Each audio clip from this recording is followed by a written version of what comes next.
Hello and welcome to the Paddock Pass podcast. On today's Paddock Pass podcast, we're going to be bringing our Patreon questions following the Catalan Grand Prix. We're going to preview the Italian Grand Prix at Mugello, and we're going to dive into a few of the big topics in the MotoGP world right now. Today's Paddock Pass podcast, as ever, supported by Renthal Street. So check out renthal.com and the Fit My Bike option to see everything that will work for your bike options. Adam Wheeler, David Emmett, Neil Morrison, you've all managed to get home. But Adam, it's only for a few hours. You're going to be on the road back to Mugello pretty soon. Hey, Steve. How's it on the Isle of Man? Is it all looking good? It's wet and windy, and hopefully it's going to be a little bit better as the week progresses. But we'll practice week is one thing, race week's another. But hopefully we end up with a fair bit of decent weather for it.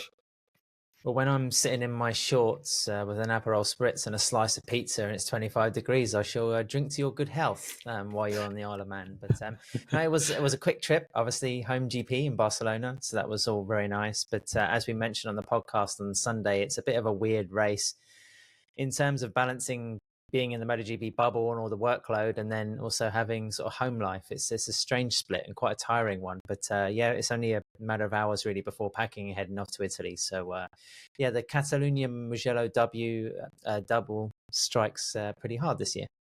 Yeah, I have to say, I sympathise with you whenever I was listening, because obviously for the Catalan Round the World SBK, all of the Dorna colleagues that I have, they all have to go back to the city, cook their dinner, get themselves ready, have a normal evening at home, and then get up first thing in the morning to go back to it. It's not an easy one. But Dave, it's never an easy one for you. Late nights, and then get yourself ready to get yourself back to the Netherlands and then go to Italy again. So it's a bit different for you for this one, but Mugello's always one to look forward to. Yeah, I mean, Mugello is fantastic. Mugello is such a good racetrack that they've had to change the MotoGP rules from 2027 just so they can keep it on the calendar.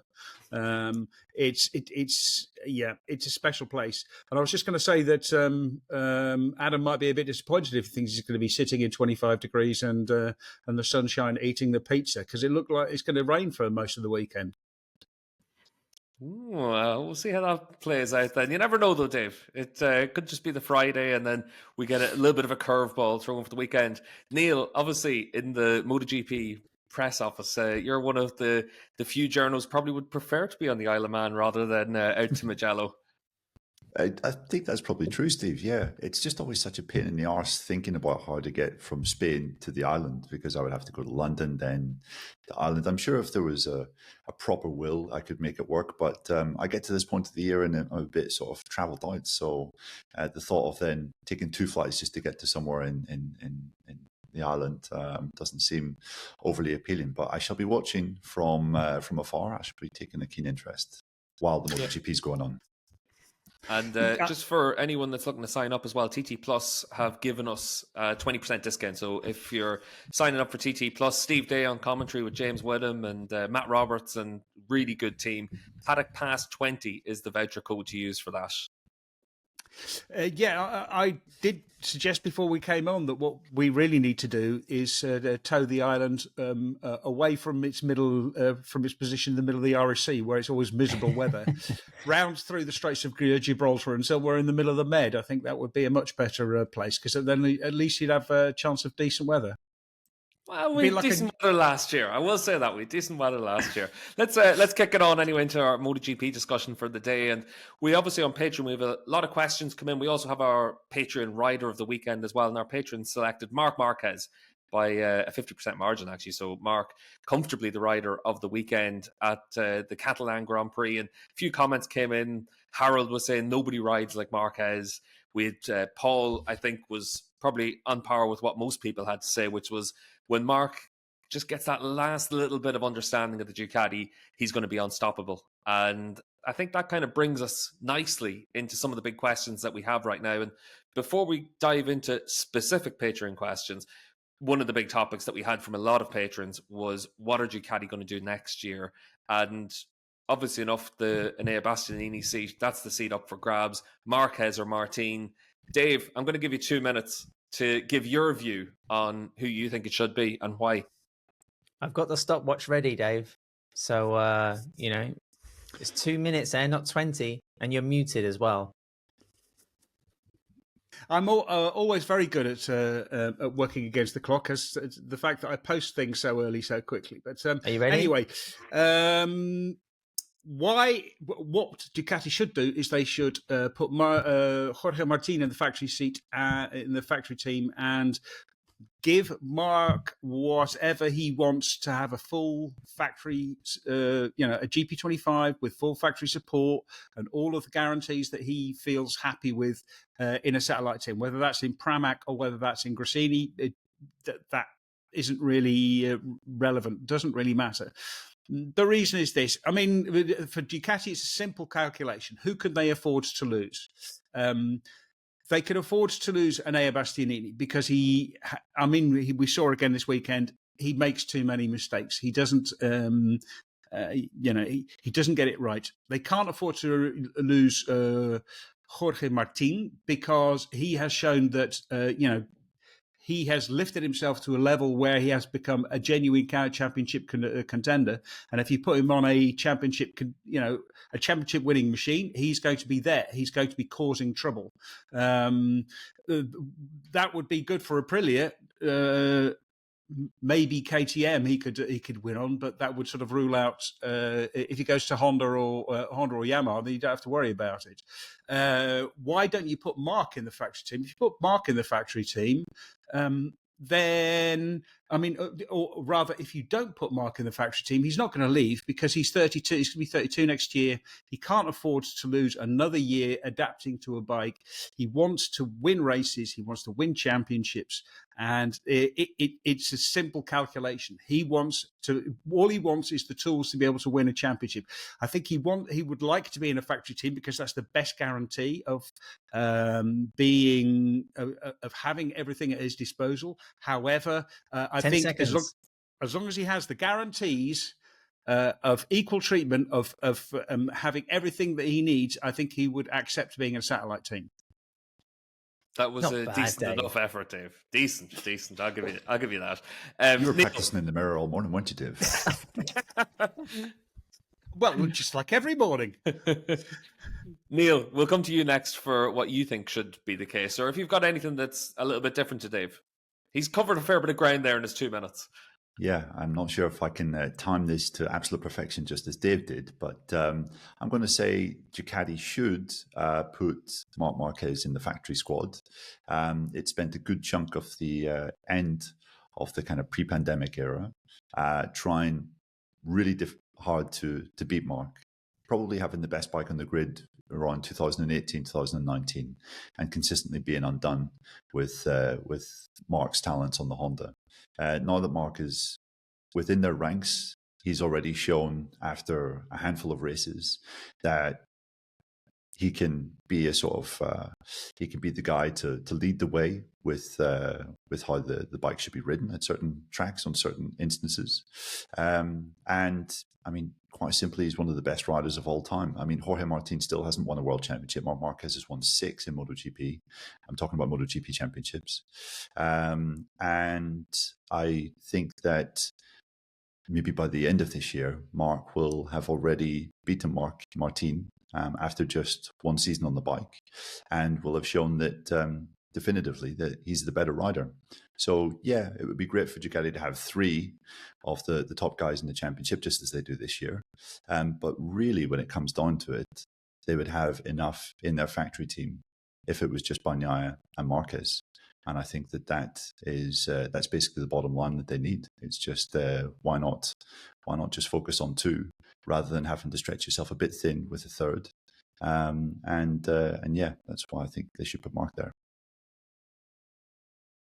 Well, for my 2 cents worth, Neil, well done. That was under 2 minutes, by the way. I don't think I'm going to need 2 minutes, but I think it's going to come down to, do you want the best rider of all time, or do you want the best rider that's currently in MotoGP? One's, like Dave said, 31. The other one's 26. Where's the future?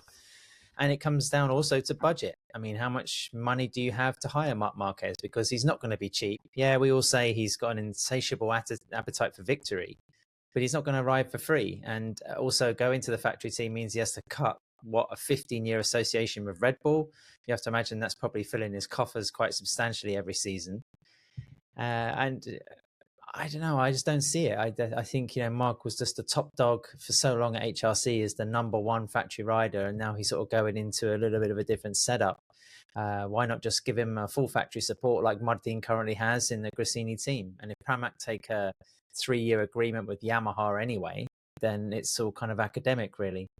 And I just don't think you're going to afford to lose Jorge Martin at the moment. And that's also Ducati's biggest worry. I think it really just comes down to economics as well. But I think we're likely to see Martin in the factory team next year if I had to put €10 on the table. Ad, do you think that, because you raise a good point about money, but do you think that Marc would want more money than Jorge Martin? Because Jorge Martin is in the part of his career where he wants the big salary, also as a reflection of what it is. Marc is rich as Croesus, doesn't need the money, just wants to be able to win. He would be the cheaper option, surely. It's a good point, Dave, but just look at the marketing worth of Marquez. Even though we can debate about how important that is to certain brands, I think Ducati is a brand that prides itself on image and being able to sell what they're racing. And, we saw the reaction of the weekend on Sunday. Everyone's cheering for Marc on the podium rather than Martin. And I think that's the sad state of affairs for Jorge anyway. If you picture yourself in, maybe Delingor or even Domenicali's shoes, if you're sitting around a meeting table and Jorge Martin walks through the door and then Marc Marquez walks through the door, you're going to know which one's going to be asking for more money. And it's, I think that's just the reality of the situation. Jorge might say, listen, you've been paying me 1.5 a year just to pick a figure. Now I want 3.5 or 4 because that's what Aprilia might give me. I don't know. I think it makes things more complicated. Yeah, I think that's another point that I didn't mention when I was making my case for Marc. You're not just buying one of the fastest, or if not the fastest rider on the grid, you're buying probably the most marketable rider on the grid as well. A person that puts bums on seats, whether he's fighting for 10th or whether he's fighting for first. And we've just seen by his antics in the last couple of race weekends, what he does to crowds. He whips them up into a frenzy when they're doing the rider parade or when he's doing his slow down lap. And we had Uri Puigdemont on the show on Sunday, our reaction show, and he was saying, it looks as though Marc is trying to do everything he can to kind of convince Ducati that, look, I'm the one that gets people excited in the grandstands. Jorge Martin won the sprint race at his home GP and barely got a shout from the tribunas on the edge of the kind of turn 9, turn 10 stadium section. So, Marc, by contrast, was the one that was making everyone ecstatic. He's the one that's going to put more eyes on your team. And also, we haven't mentioned it, but do you really want to be beaten by your factory team? Concentrate the best resources in the factory team that you can, and that's the place. Those are the bikes that you want to do the winning. I actually found it really interesting listening to the Sunday show with Yuri, because I hadn't considered that point, because I was sitting here watching the race with Tony. Sunday, just arrived onto the island. We sat down, watched the race, and the second that Marc started the slowdown lap, the two of us were just there like, Marc is the most likable rider on the grid right now. And that definitely wasn't the case 6 or 7 years ago. You were hoping someone was going to bring the fight to him. But there's just that buzz about Marc now, and that's something that you can't put a price on. But for me, it would still be a case of put Martin on the factory bike. You can't afford to lose him. Put Marc on a GP25, let him have this sense of enjoyment, give him the tools that he needs, and then see what happens. Because right now, as it stands, and I'll throw this open to whoever of you wants to jump in, because this was one of the most popular questions that we had. Grant, Ganesh, quite a few other people were asking, why can't Marc qualify right now? Because once he figures out how to set that one fast lap and just go absolutely full tilt on it, no one's going to see which way he goes. So who wants to take that? Can I just say also, if Marc stays in Gresini and keeps the Marquez team in place, then he's doing a solid to his brother. And this also ties into the question, Steve, where, we saw Alex towing Marc at the weekend.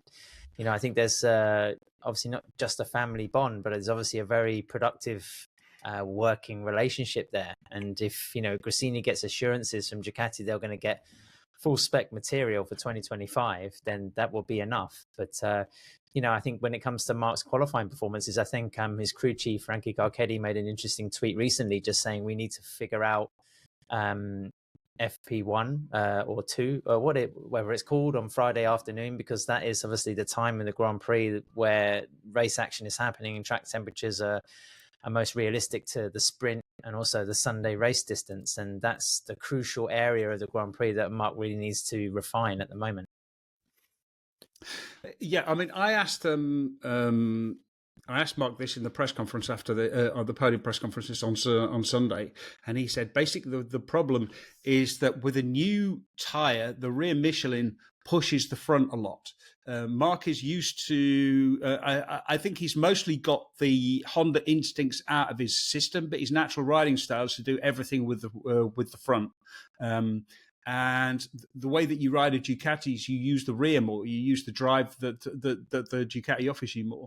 And what I think the problem for Marc is that when he's riding, he gets into the corner entry in sort of that sort of very front end style, but there's still too much grip from the rear, and the rear is pushing the front, and it's making it difficult for him to actually control. So he's having to take more risks than he wants to, and it's not really comfortable. I think it's going to be a little bit of Frankie Carchetti figuring out how to get around that in qualifying trim, because it works very well in race trim, as we've seen. But he just needs to sort of like figure out how to sort of soften that up a little bit. Marc needs to adapt his style a little bit. I think it'll take maybe another 2-3 races for him to finally figure it out. But I mean,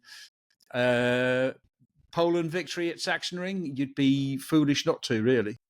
Poland double victory at Sachsenring, you'd be foolish not to. Yes, good point. Yeah. Neil, just David's mentioned Frankie Carchetti, the crew chief for Marquez, and we had a question in from TPR as well, and they were asking about how you actually structure a satellite team. Is there anything to stop Ducati basically putting all of the same resources into Gresini that they put into the factory team? No, I guess there's nothing really to stop them, Steve. But usually how it works is that there will be a handful of Ducati factory engineers in each satellite team working with a rider, working with a pair of teammates. That's pretty much your lot, along with the team structure and the team personnel. What quite a few satellite riders have commented on in recent times is the fact that when you go to the factory team, there are 30 or 40 factory engineers there to listen to you. Miguel Oliveira, I think, was quite interesting about this at the weekend, where he was discussing the differences that he's noticed being in Trackhouse compared to the factory KTM squad. It's like when you're in the factory, all the engineers are there to make changes for you at that very moment and in that very session. Whereas if it's a satellite team, it maybe your priority is at the end of the day, where you meet with kind of everyone and they discuss things. It's certainly an effective system that Ducati have currently, because the performances of Gresini, Pramac, VR46 to a lesser extent this year compared to last year, but it's a proven system that's worked really well. I think they've got 8 riders which are capable of podium finishes and probably victories. There's a victory in each of the 4 Ducati teams, I think. But I think if you have eyes on a championship challenge, then having that might of just numbers, just the kind of the number of personnel that are working there for you, that is pretty invaluable. It's such a successful system that all of the other factories have copied it. So yeah, absolutely spot on. It used to be that we had proper satellite teams. We barely have proper satellite teams. Gas is effectively the KTM's Pramac, and now even Honda have copied that. Aprilia are copying it as well with Trackhouse. So yeah, it works really, really well. I think one of the main differences as well you can see is just it's a slightly looser structure. I think you have more obligations, more requests when you're in a factory setup. I mean, just seeing the likes of, what Brad Binder and Jack Miller have to do compared to, say, the Tech 3 guys, or apply it to another factory. I mean, Casey Stoner was always a famous example of someone who complained a bit about his obligations while he was in Factory Red. And Marc Marquez and Alex Marquez, you'd think they have a slightly easier life in terms of satisfying their requests. Okay, Gresini depend more on sponsors, arguably, than the factory Ducati team.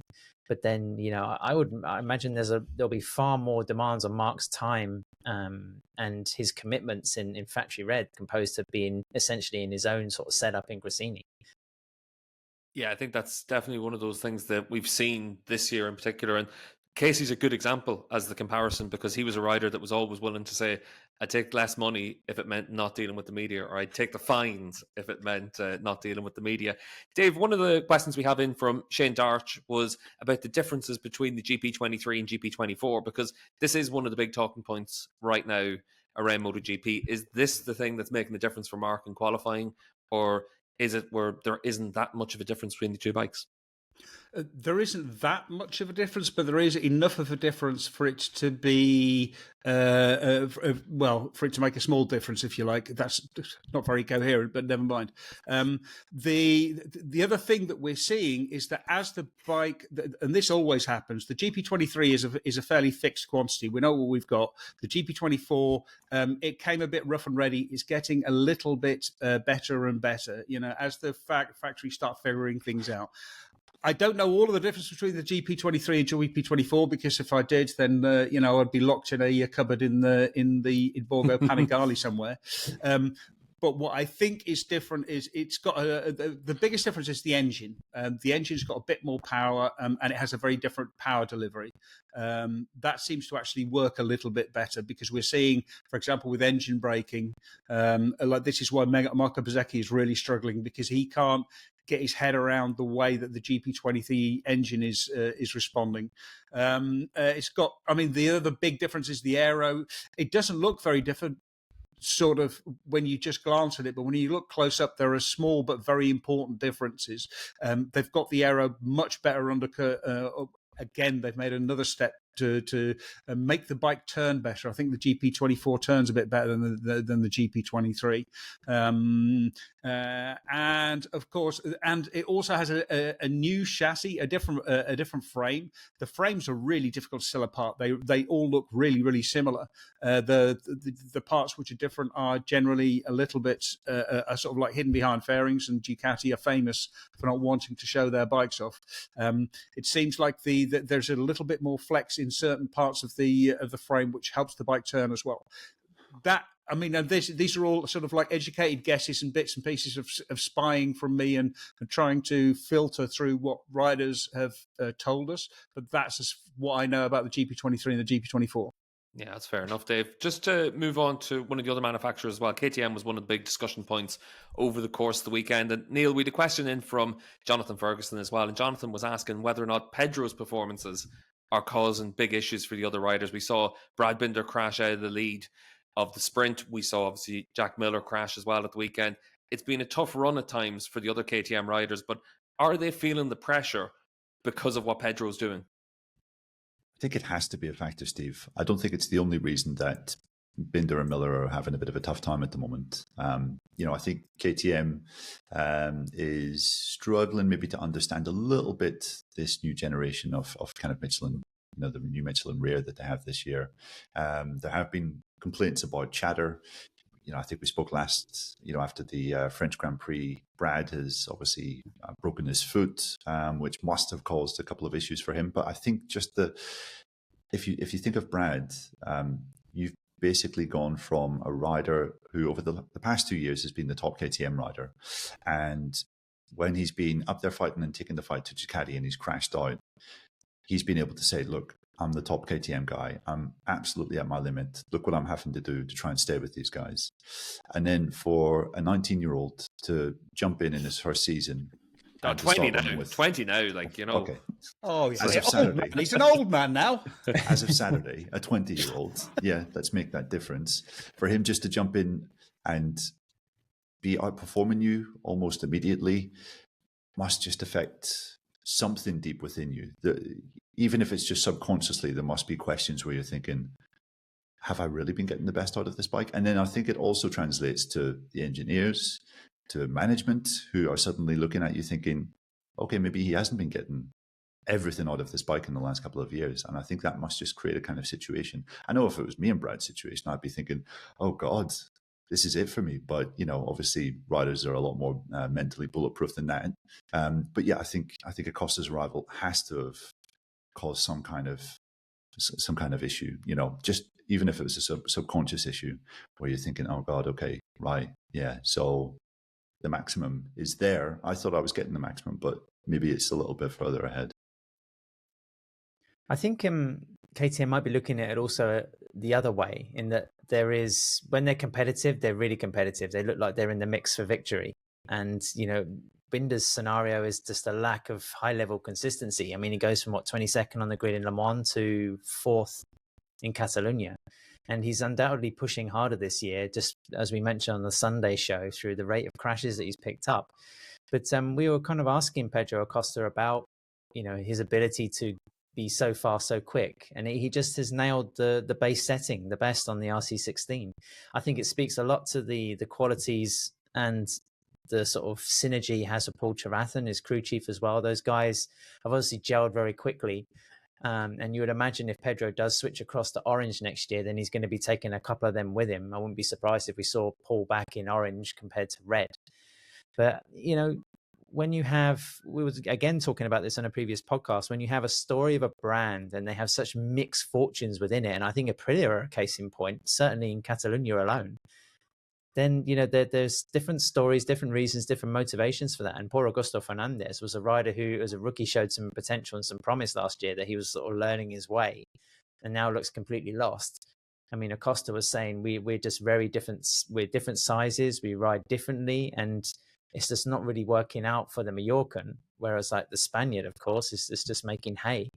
So I think, you know, Acosta's success is good news for KTM, because otherwise they'll be extremely concerned. And when it comes to someone like Jack Miller, he's now saying stuff to us like he's in a real hole in his career. I mean, he's looking a little bit of a forlorn face, unless he's talking about where to hide genitalia, like he was with Dave at the weekend, which then sort of brought out his sense of humor again. It was good to see. Just when you mentioned there as well, lad, about the riding style differences, we obviously had quite a lot of onboard shots looking at Pedro. And it was really interesting to see how that actually translates into how he's still able to set fast times, despite being on totally different lines to everyone else. The onboard camera option on the MotoGP Video Pass is always must watch, because you're able to see the differences that we see from the riders out there. I think it's. I think another thing just to factor in is that it's been quite a bruising campaign so far for the two factory KTM riders. I mean, Brad Binder, we talked about this on Sunday, has already crashed 13 times this year, when it was 15 last year. You know, Jack has crashed 8 times. We know that KTM guys are using carbon chassis this year. Very easy to damage those chassis, and you know, even if it looks like they haven't been damaged to the naked eye, you know, they have to go through quite sophisticated checks to make sure everything is okay. I think if you get to a point where you've already crashed 13 times after 6 rounds, subconsciously you're also thinking, I need to just reel it in a little bit, and that maybe just takes a tiny little edge away from you when you're kind of thinking, okay, I can't make a mistake, and then you're maybe not at your freest. Just to move it on as well, obviously you mentioned about Jack. We had a question in from David, and he was asking about Franco Morbidelli and Jack Miller and what the future holds for them. Neither of them are on the early stage of their MotoGP career now. So what happens for them going forward? Obviously for Ducati, Adam, they've got Fermin Aldeguer already signed up for next year. Where do you see those two riders for next season? In the case of Franco, Steve, I think is it too early to judge, because essentially he robbed himself of a pre-season due to that concussion injury. And I do think he's going to be one of those almost surplus to requirements riders that will just fit in somewhere if the opportunity presents itself. I mean, it's definitely a real team's market at the moment in terms of rider recruitment. But then for Miller, you know, the most natural fit would be to slide across to Tech 3 if he wants to remain a Grand Prix rider. But then I think we also cannot discount some of the holes that might open up with the Japanese. You know, could Jack Miller be a good investment for 2 years to bring his knowledge from KTM and from Ducati and help the RCV become a better motorcycle. Of course, that means a reorientation in terms of his career, and he's going to move from a guy who's aiming for podiums or on a good day, potentially a win, to someone who's going to try to make a motorcycle better. I mean, Luca Marini's already taken that path. But then Luca, at the weekend in Catalunya, was also being quite forthright when he was mentioning that Honda are on the way.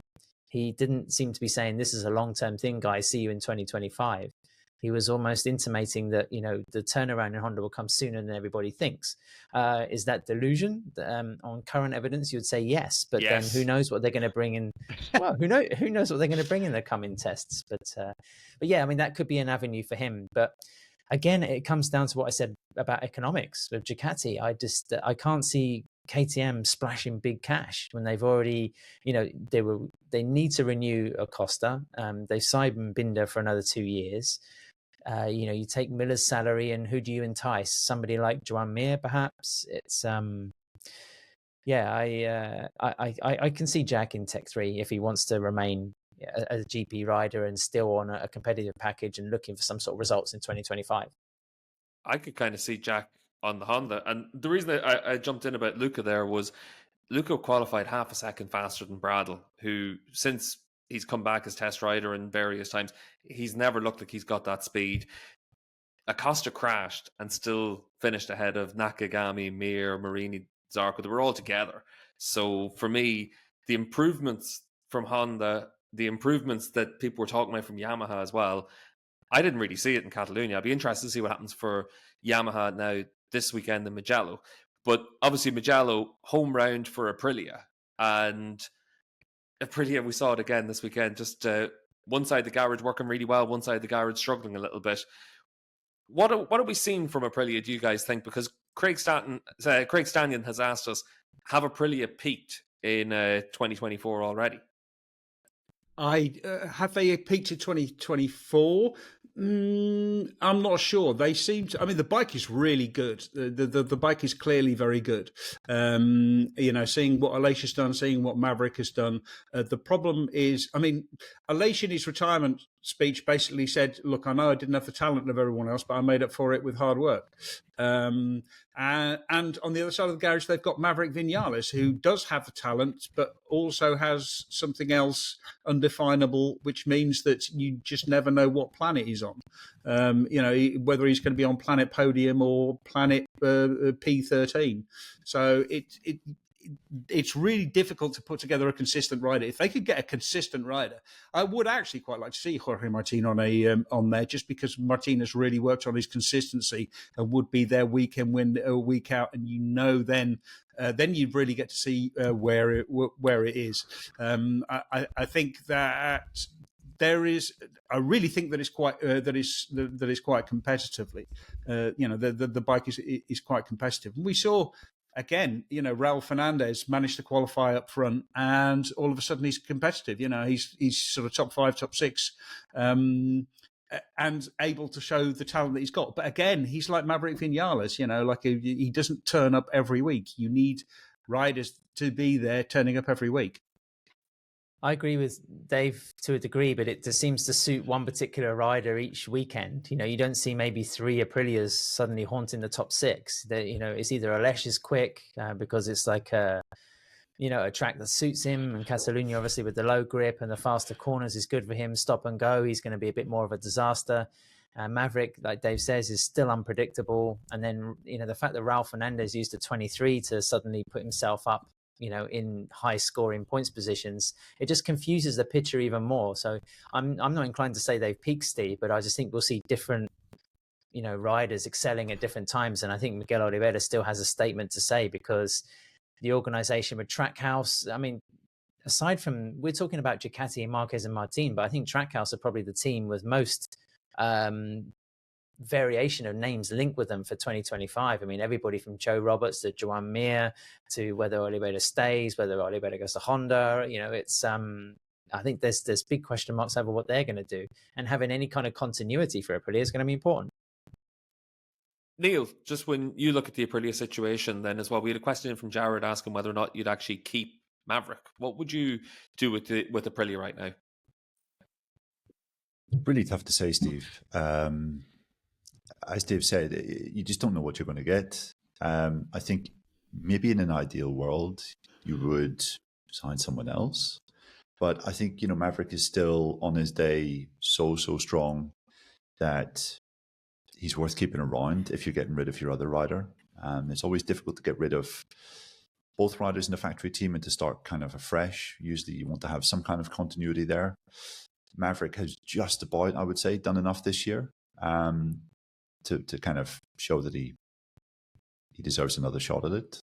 But then again, I say that just as a quite disappointed bystander after the weekend. It was supposed to be a great weekend for Maverick. I couldn't think of a place that should have suited him more, and it just was absolutely listless. It was poor, and I can't help but think back to the press conference on Thursday when he was asked about the vacant seat that will open up next to him next year, and he said, "Well, who's to say I'll be there, because I haven't had really advanced contract negotiations with Aprilia." So I think Maverick is also assessing his options elsewhere, and you wonder whether that was in part why he struggled so massively in his home race. So it's a difficult one. I would say you would probably keep him, but I don't say that with a great deal of conviction. Yeah, and you keep Maverick if you can't find anyone better. You know exactly what you got with Maverick Vinales, and the point about continuity within the factory team is a really, really good one. That's really important because he serves as a benchmark. Maverick's problem is that because he's so unpredictable, he's a very bad benchmark as well.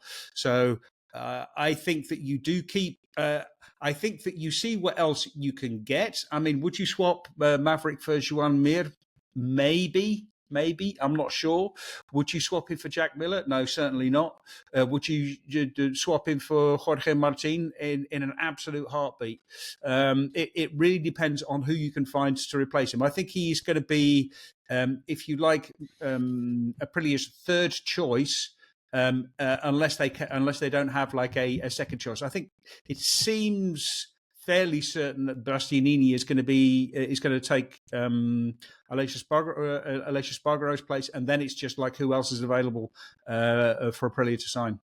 But Dave, if we assume that Aleix Espargaro has been doing the bulk of the real hardcore development work on the RSGP, and he's out the window, he doesn't even become a test rider next year, as he's pretty much said, then you need some sort of experience in there, right? Or somebody that's renowned in the paddock behind the scenes for making a project work. And that's probably why Honda plumped for Marini, because they had good feedback on his feedback. So I think, if you bring in Joan Mir, I mean, is he the right rider then to sort of take the next generation of RSGP on? Maybe someone like Oliveira giving him another year would be that continuity plus that sort of level-headedness. I don't know. Even Jack Miller. I mean, Jack Miller is a good development rider. Like his input is extremely highly rated. So he wouldn't be necessarily be a bad shot if you want to develop. But I don't think Aprilia are at the development stage. We need to start winning now. Yeah, and just to move on as well to Yamaha as well, because we had a few questions in about Yamaha and their development path and how things are going. And Tom and Craig were asking pretty similar questions about the Yamaha satellite situation. Obviously, we don't have a satellite bike from Yamaha at the moment. They've only got 2 bikes out there. What happens for 2025 if Yamaha can't entice Pramac, like has been the rumor? And for me at least, I don't really understand why Pramac would be interested, because they've got a package that they know can win, and to then move themselves on to Yamaha just seems like it would be a very strange decision. Ka-ching. Well, yeah, exactly. Show me the money. Show me the money. Can we get that Jerry Maguire quote kind of cropped into this one? From what I heard in the paddock, basically, I think what Yamaha has offered is equipment. They would actually pay Pramac for the pleasure of being the satellite team, rather, usually it's the other way around, and you pay the factory an amount of money for them to lease their bikes to you and their kind of technical service. But from what I've heard, Yamaha have actually gone to Pramac and said, we'll offer you money to be our satellite team, and we'll give you the full works, which is, I think, quite a unique situation, and shows the predicament that Yamaha is in. I agree with you, Steve. I think it's a long shot at this point. And what happens if Yamaha don't get a satellite team in 2025? Well, Fabio Quartararo was speaking about this on Thursday, just before the Barcelona GP, and he said, well, if it doesn't come off, then what we need to do is we need to make a really incredible an incredible test team. Basically put the effort that you would have done to the satellite squad into the test team and make that as full factory as possible, to almost do the kind of the work of the satellite team in the background. And he said that Yamaha have already sort of shown initiative to put the relevant resources into that. He said there's been a big step with the test team this year with Cal Crutchlow. And one or two rumors, Aleix announces his retirement. Does that mean that he then goes to Yamaha, or maybe Honda has also been mooted as well, but could he go to Yamaha as their kind of factory test rider alongside Crutchlow? Because KTM have shown that it's not really just sufficient to have one test rider. They've got Folger, Pedrosa, Paul Espargaro. Yamaha would then bolster their ranks behind the scenes. So yeah, I think that's what would happen if they didn't get Pramac on board. Yeah, this is actually a big change for Yamaha, because if you go back to the time when they did have a satellite team, I mean, Hervé Poncharal was operating on limited means. I mean, I think he had Monster Energy backing for a while, but then was always making overtures towards like Red Bull and trying to find more sponsorship because he just needed more from the Japanese. And now, as Neil was pointing out, and I think Manuel Pacino was on our Le Mans show, he was sort of talking quite well about this, that, the Yamaha have to go in a 180. And I think, with Lynn Jarvis stepping out of the role that he's been in for so long as one of the top tier management figures in Yamaha this year, then that's going to be a little bit of his legacy. I mean, that's something he's going to have to drag across the line to ensure that Yamaha are in a better situation in MotoGP than the last couple of years, where they really have been sort of backed into a corner in terms of what they can do. I mean, how many times, guys, have we seen Fabio Quartararo in a debrief putting that kind of thumb up under his chin just to say he's riding on the absolute limit? He was kind of laughing at the weekend saying in Mugello, for so many years they wanted extra top speed. Now they have it, but then they can't turn the Yamaha, which is always such a strong feature of the bike, and the reason why, together with Ducatis, they won so much at that particular Italian circuit. But there's quite a bit of politics going on with the Yamaha setup, and I think it's really important they get another team, more so than a test team. But Neil's right, that has to be a solid plan B, and whoever is kind of going to take Lynn's position, we haven't had confirmation yet, they have to be putting all that together right now. There is a lot of chatter in sort of well-connected Spanish media about the Pramac decision basically coming down to, if they get Marc, they stay Ducati. If they don't get Marc, they go to Yamaha. Yeah. And Dave, we had another question in Yamaha related as well from Frumble, and they were asking about Alex Rins at the weekend, saying that Rins out-qualified Fabio in Catalunya. He said he took a gamble with his settings. Do we know what that gamble was? I do not know, so I'm going to go on what Simon Crafar said on the commentary, which was basically a change in geometry. They did a big change in geometry and in weight distribution, and that helped him. That was where he made the difference. Yeah, and Alex also wasn't looking at his phone when he was doing the lap time, so there was no danger of crashing into a truck and breaking. He's never going to be able to live that one down, is he, Ad? Nor should he. Well, I'll tell you what, we're into the Mugello weekend as well. So, Adam, what do you most look forward to Mugello? Is it the rolling Tuscan hills, the Ducati fans, the pizza, the pasta, the coffee? Or is it just being able to say those things once for the weekend and then we get to cast them aside now for the rest of the week? Well, it's definitely not the pokey media center and the slow-assed internet. But yeah, cheap pizza is always good. And interestingly, Mugello, since the pandemic, has become sort of this party hub for MotoGP. You go out into the paddock on a Friday and a Saturday night, and it feels like a high street. There's people all over the place. There's the smell of sort of energy drinks, and people are on the piss, which is always a bit confusing. But I mean, we've said it before. What a venue, Steve. I mean, it's you haven't really experienced MotoGP at its fullest unless you sort of walked around towards part of the main straight and on the approach to turn one, because it still puts the hairs up on your arm. Yeah, it is always impressive. I miss going to Mugello, even though I was always a little bit unpopular whenever I'd say that Mugello wasn't the one to go to, because I always thought Misano was just a better event to be at, even if Mugello was a much better place to watch a race or anything like that. But Dave, Mugello's always an interesting one. What's your favourite Mugello memories? Actually, I suppose one of my favourite Mugello memories is Valentino Rossi's Mugello helmet with the picture of his face going down the front straight and braking for it. I thought that was absolute class. Not a big fan of special helmets, but that one was absolutely superb, and it genuinely sort of characterised exactly what it's like to ride around Mugello. It is it's a wonderful setting. The party atmosphere is also interesting because it does feel like it's going back to being the party that it was during the Rossi years. That sort of went away a little bit as Rossi's performances sort of dropped off, and especially after the pandemic. But it's really, really coming back again. So yeah, it's great, and just the scenery is fantastic. And my original plan was to actually ride there, and I haven't been able to this year due to sort of the family circumstances and all the rest of it. But it's on the plan for next year. And Neil, obviously for you, the rolling hills, it's going to be another good weekend. But when you look back over, say, the last 20 years, 25 years, what's the standout MotoGP memory that you have? I think we could make an individual podcast episode just on our Mugello memories, Steve, and our favourite ones, because there have been quite a few. Danilo, that was a fantastic race, yeah, in 2019, wasn't it? Yeah, Danilo's first MotoGP victory. That was an amazing race with Dovizioso Marquez. I think some of Rossi's best races came at Mugello. You think of the kind of 06 race when he was fighting with Capirossi in a huge leading group. Just vintage Rossi, timing his late attack to perfection. It was absolutely brilliant.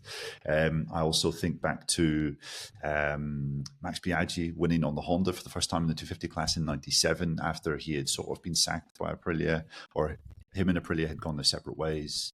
And the fact that Aprilia management were saying, hey, Max Biaggi leaves us, it's no biggie, we can beat him, no sweat. And then he goes and he wins the 250 race at Mugello in front of the Aprilia bosses, watching on by hundreds of a second, I think, against Loris Capirossi and Marcelino Lucchi, if I'm not mistaken. I mean, I think that's one of the all-time great 250 rides. But I'm going to plump for 2000, Steve. 500 race in 2000. Rossi's rookie season. He's up at the front fighting for victory with Biaggi and Capirossi. We know Rossi and Biaggi hate each other. The three are just like exchanging the lead every single lap. It comes to the last two laps, Biaggi crashes out. It comes to the last lap, Rossi crashes out. And Loris Capirossi turns, I think, halfway around the final lap, looks over his shoulder, sees no one there, and just punches the air midway around the final lap. I thought that was pretty dramatic. Also, those two crashes put a certain Jeremy McWilliams on the podium, 500cc race for the first time, which was a pretty momentous moment for a Northern Irishman growing up. So, I think that 2,500 race probably stands out above all else. One fun thing about Mugello, obviously, or it was for a long time, Ducati's test track. But there was a stat came up last week that Bagnaya's win in Barcelona was Ducati's 92nd win. The 27th win was won by Casey Stoner on bike number 27. What was it? I think the 63rd win was by 63rd was Bagnaia. 72nd was Bezzecchi. Yeah. 89th was Martin. That's right. And they are waiting for number 93. And when Pecco Bagnaia was asked, or when Marc was asked about that, Pecco Bagnaia chipped in, not at Mugello. So that promises fireworks. That's a lot of fun. And all that means that Andrea Dovizioso was slightly fucked being number 4 because there was no chance of him doing anything then, was there? But, Neil, I just wondered if, maybe Andrea Migno's Moto3 victory back in 2017 was also a bright memory, considering it was a prelude towards his title bid.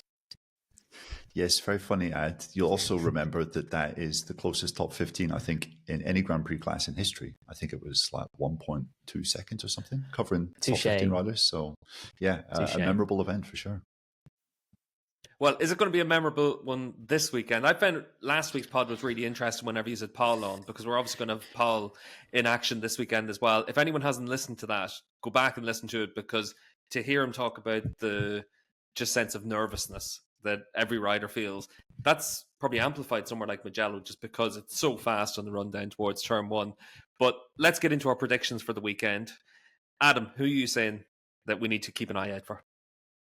Just a quick follow-on from that. I mean, Dave mentioned that Mugello was a test track for Ducati. KTM have been testing there a lot recently as well. I mean, I have no expectations for Pole when it comes to race results, but it'd be interesting to see if he could do something, you know. I mean, maybe he could randomly put the bike into the top 10. I mean, who knows?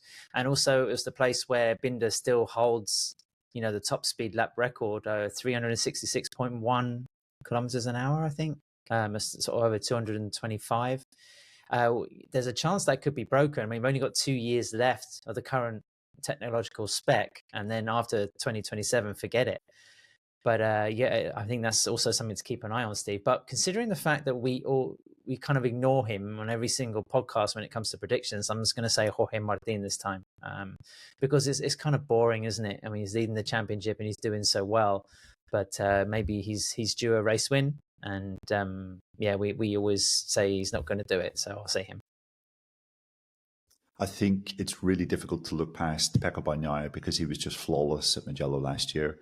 I think he did the pole sprint, feature race, treble, and actually made it quite a dull weekend. I mean, we're used to some fantastic weekends or some fantastic racing in Mugello. It is one of those tracks which usually delivers, but I remember just being really quite let down by the spectacle just because Pecco was so dominant. You could have said maybe he would have done the same in 2021 had he not crashed out of the lead up at the Arabi at the 2. And obviously he was the victor there in 2022 as well. So I think Bagnaia comes into this weekend as the firm favourite. I think I would go along with Marc with that prediction. And also I would just like to point out that I think this could be a really good weekend for Fabio Di Giannantonio because he's been quietly impressing me the last couple of weekends. He's 5th in Barcelona, 6th in Le Mans, got his first pole position here when he was a rookie in MotoGP back in 2022, albeit in a rain-affected session. And obviously the VR46 is home race, and that whole team just seems to raise its game ever so slightly for this race weekend. So yeah, I'm going for a Bagnaia win and maybe a Di Giannantonio podium. I'm going to go for 93 for number 93 because this is, again, it's going to be a big occasion. Ducati are going to make their decision basically about who gets that ride after Mugello, between Mugello and Assen in the long break. And we know that Marc is capable of rising to the occasion, of pulling out something a little bit special. And I also think that maybe Marc has a little bit of like he feels he owes a debt at Mugello. Mugello was where he had his last race on the Honda before going away to have his arm rebroken and operated on and finally fixed. So it was the last race with his properly manky arm. I want to say that was 2022. So I think he feels that there is that he has he has an account open there and he wants to settle it up. And there's all these other factors which are sort of pointing in that way. The only thing is, it is a lot of right hand corners, but there's also a lot of very fast left hand corners. You know, the final corner onto the straight. I think he's going to be there. Dave, when you said 93 at the beginning, I thought you were just going to sort of go through 93 different rider predictions as usual. But fair enough. Well, listen, Dave, I want to ask you, what about Lesh? Because he has this newfound mental freedom. Mugello's all about fast corners. I mean, is he probably going to be the standout Aprilia rider? Yeah, I mean, you would think so. Also, he does go well around there, and the bike is good. You know, the bike is good around there. I think Aprilia have Mugello as one of their test tracks as well. So, yeah, it's you would say that it's a good shout. They're definitely going to be there, but I can't see Aleix beating Pecco. I can't see him beating Marc. I can't see him beating Martin. I mean, look, those three are basically it for the rest of the season, with Pedro Acosta coming along to mess things up every now and again. I think it's going to be a bit early for Acosta. I think also Acosta There's a massive difference getting on. Mugello is one of those tracks where there really is a huge difference from Moto2, because you're no longer doing, like cracking 300 and a little bit of kilometers an hour. You're doing, you're going 20% faster. You're doing 360, and that big long straight suddenly becomes a lot shorter, and that horrific little kink suddenly becomes a massive corner at those sort of speeds. So I think he's in for a little bit of an education there. Can I just point out that he became the youngest ever intermediate class winner at Mugello 2 years ago, Dave, and also completely dominated the Moto2 race last year. So this is a great track for Pedro. And I seem to remember Brad a couple of years ago finishing about 4 seconds off the win. So I wouldn't be ruling him out just yet.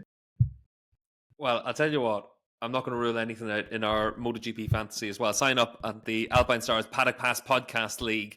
We've got 1,200 players on at the moment, and I think possibly the most amazing thing is David Emmett. You're in the top 10%. I know. The 10th percentile. It's rigged. And, it's rigged. Dave, does anyone know that you boosted Aleix last week? I didn't see it mentioned anywhere. No. I kept that under the radar instead of bragging about it everywhere. I boosted Elation. It worked out extremely well for me. I think the thing with boosts is you have to use them tactically, because it does make a massive difference. So obviously I've got to this weekend and next weekend, and Ass and I will be doing everything I can to find a way to get Marc Marquez in my team so I can boost him for Sachsenring, because that's going to be an absolute money haul. So I'm as surprised as I'm as surprised as all of you that I'm actually leading things. However, I'm also going to borrow some of Adam's smugness and just sit here with a Cheshire Cat style smile. I will say one thing, right? We have 1,200 players. I'm 658th, so I am comfortably mediocre and crap. But I'm only 80 points behind you, Dave. And I used my boost earlier in the season, and it worked out all right for me for that round. So you need to use them well. And when you look at the top 10 that we have in the league, 9 out of the 10 have already used all 3 of their boosts. So there's still plenty of time for anyone else to catch up and move themselves into contention as well, because we'll have a great Alpinestars goodie bag at the end of the season for someone. And Adam and Neil, it's not going to be you two. 968th Ad and 985th Neil. Now, Neil, you can cry all you want about missing Qatar. 985th. That's just dreadful. It is dreadful, but I did miss one round. What's Ad's excuse? Yeah, nicely put. Goodness, where do I start? Full faith in Maverick is your excuse. Yes, yeah. I mean, I put all used my first boost of the season on Maverick in Catalunya, and it just didn't work out. He came in to sit down for his debrief, and he was waiting for the English to start, and I kind of looked at him and thought, do I tell him how much he fucked my fantasy team this weekend? But I actually felt a bit sorry for him. I thought maybe it's not the right time to bring it up. But, if I see him a bit more of a jovial manner, I'm going to tell him how much he's costing me. But there was a small salvation, Steve, in that I put Digia. I swapped out Fabio for Digia. So that, gave me a couple of points. It wasn't too bad. But I'm just mirroring the, my football team at the moment by being firmly in the bottom third of the table. And all I will say is that greatness in sport is cyclical. You can only be on top for so long before you kind of drop down and then you have to bounce back. In fairness, though, Ad, it's 2 years since you were on top in the fantasy. So again, a little bit like QPR. It's been a while, so that's the way it goes. But it'd be interesting to see how this weekend plays out. And fantasy has actually given us all a little bit of something to keep an eye on as well, which is always pretty good. So sign up the Alpinestars Fantasy League for us. Just search for Paddock Pass Podcast and join the league. As it is, obviously, you 3 guys have to get yourselves ready to fly out to Mugello. We're going to be busy all the way through the Mugello weekend with Paddock Notes shows, so check out patreon.com/Paddock Pass Podcast. All of the questions for today's show came from our patrons, so if you want to be able to ask us a question on our Wednesday reaction show after Mugello, sign up for this weekend and have a look at all the extra content you get. You also get access to the Discord channel that we have for our patrons. And Dave, I know you've really enjoyed being able to just connect with all of our patron supporters. Yeah, no, I mean the chat is good. There's lots of actually sort of like there's interesting conversations, and there's some funny old banter, and there's some interesting people who have signed up. So I am enjoying it. It's free of it's chat which is free of clutter. That's what you're all about these days, isn't it? The banter. Yeah, almost like a clutter-free chat. I'm too old to be wasting my time on clutter. Steve, be careful when you're peeping that lens out from the hedge this week, okay? I'm just staying behind Tony all the time, so you just have to outrun your friend, and that's the goal. But no, it should be fun. The TT is always a pretty special event, so it's fun when we're able to come here for the full 2 weeks. Tip for the senior. At the end of the day, like you have to look at Hickman and Dunlop, but Harrison switching to the Honda is going to be interesting. He's got much more top speed. I think Davy Todd, though, is my guy that I really want to see what Davy can do. He's going to put himself into contention for podiums this year, which is going to be really fun. He's got the Ducati twin as well in the Supersport class, which sounds like unlike anything else out there as well. So that's pretty cool. And on the Paddock Pass podcast, we're going to have Davy. It looks like we're going to have Davy, John McGuinness, Dean Harrison, and Peter Hickman as well. And we're going to have Kyle White and Phil Wayne, the stats man for the TT, all joining me on that as well. So we're going to have a really good TT preview that I'm actually just about to go and record. So we'll have that ready by the end of practice week for everyone as well. So we should be able to get everyone nicely up to speed on the TT as well, which is pretty good fun. So Neil, I know that Mamie Morrison's coming out as well. So I'm looking forward to catching up with Susan. She seems excited for it. It's a family affair, Steve. Yeah, exactly. You cannot keep the Morrison family away from a good road race. Indeed. Well, from all of us on the Paddock Pass podcast, a big thank you to Fly Racing, KTM and Renthal Street for supporting the podcast. And as I said, to all of our Patreon supporters on patreon.com/Paddock Pass podcast. We'll be back later in the week to bring you all up to date from Mugello on our Paddock Notes shows.